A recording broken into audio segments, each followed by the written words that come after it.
ఏంటి Pinmakalanka Balakrishna fishing batch. Welcome to my channel JRK Kolli. ఈ రోజు నేనైతే లోడింగ్ అయితే వచ్చేసాను. గుడిపాడు సమీపంలో అనే విలేజ్ కి అయితే వచ్చేసాను లోడింగ్ కి. ఈ రోజు శనివారం కాబట్టి లోడింగ్ అనేది వచ్చేసాను. ఇంకా ఈ వల్లమూట వచ్చేసి పిన్మకలంక బాలకృష్ణ బ్యాచ్ అనమాట. శనివారం చేపలు వేసుకెళ్ళడానికి మేము శుక్రవారం రోజున చెరువు దగ్గర బండి అయితే పెట్టేస్తాము. ఫస్ట్ అయితే ఐస్ బండి అనేది లోడ్ చేస్తామని చెప్పారు. చాలా లేట్ పట్టిద్ది ఐస్ బండి అయ్యేటప్పుడు అనుకున్నాను, కానీ ఐస్ బండికి సరిపడా సరికి అయితే వేసేసారు పైకి. సరికి వేసేటప్పుడు చూడాలండి తుక్కు లేపేశారు అనుకోండి మన వాళ్ళు పని అనేది. ముఠ వచ్చేసి ఒక టార్గెట్ అనేది పెట్టుకుంటారు. ఎట్టి పరిస్థితుల్లో మనం 11-12 లోపే ఊళ్ళోకి వెళ్ళిపోవాలనేది ఒక టార్గెట్ పెట్టుకుంటూ ఉంటారు. కట్ల చేపలు అనేది సపరేట్ వేసుకుంటూ ఉంటున్నారు. ఇంకా పైన ట్రైల్ గుంటి అయితే పెద్ద గుంటి పెట్టారు, చాలా స్పీడ్ గా అనేది వేశారు. ఇంకా క్యాప్ పెట్టుకుని కనిపిస్తే చూడండి ఆయన అనమాట బాలకృష్ణ మేస్త్రి. ఇంకా మనోడైతే చేపల్లో పూర్తిగా మునిగిపోతున్నారు చూడండి, ఎంత బాగా నింపుతున్నారు. పక్క నుంచి లైవ్ చేపల లోడింగ్ కూడా పెడదామని చెప్పారు. పక్క నుంచి అయితే లైవ్ బళ్ళు అయితే పెట్టేసాం. ఇంకా వల్ల ఉన్నసరికి ఎటువంటి ఇబ్బందిగా కరంగా లేకుండా లోపల పక్క అయితే జంగులో గెల్ల అనేది పొడిచారన్నమాట ఇటుగా లేగడానికి. ఈ లోడింగ్ వచ్చేసి కేవలం సీరియల్ ప్రకారం అనేది నడుస్తూ ఉంటుంది. ఒక్కొక్కటిగా ఎవరు ముందు ఎవరు వెనకాలేదని డిసైడ్ అయ్యి పెడుతూ ఉంటున్నాము. ఇంకా వీటికి సంబంధించిన మీడియేటర్ వచ్చేసి బాబీ లైఫ్ ఫిష్ అనమాట. ఈ లోడింగ్ సంబంధించిన వారైతే ఇక్కడ వ్యాన్ లో వచ్చేసి ఇంచుమించుగా 50-60 వ్యాన్లు అయితే ఇక్కడ లోడింగ్ లో రెడీగా ఉందన్నమాట. లోడింగ్ అవడం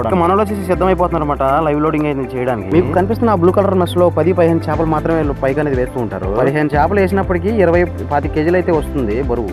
ఒక పక్క నుంచి అయితే లైవ్ సరుకు అనేది లోడింగ్ చేస్తున్నారు. ఇంకో పక్క అయితే ముందేసిన ఆ ట్రైల్ ఐస్ కేసిన ట్రైల్ సరికి అయితే ఓ పక్క నుంచి అయితే లోడింగ్ అయితే జరుగుతుంది. ఓ పక్కన డ్రమ్ముల బండి, ఇంకో పక్కన పటాబండి అయితే పెట్టారు. డ్రమ్ముల బండి మీదకి అయితే మనిషి అయితే పైకి ఎక్కాలి, పటాబండికి అయితే అవసరం లేదు. ఇలాంటి ఇంట్రెస్ట్ కరమైన వీడియోస్ కోసం నా ఛానల్ సబ్స్క్రైబ్ చేయండి. Thank you for watching. Thank you so much. మరొక కొత్త వీడియోతో మళ్ళీ కలుసుకుందాం. Thank you.